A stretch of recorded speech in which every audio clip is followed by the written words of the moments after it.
Castiglioni a Varese per confrontarsi con i dirigenti locali. Lo slogan Behind the Lines lanciato all'evento Fabi di Milano prende corpo e la Fabi in trincea si prepara ad affrontare le prossime sfide.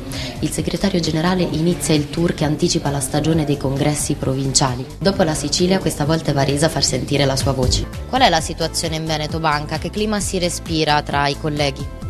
I colleghi sono fortemente preoccupati, visto i continui articoli sul giornale e la poca chiarezza da parte dell'azienda.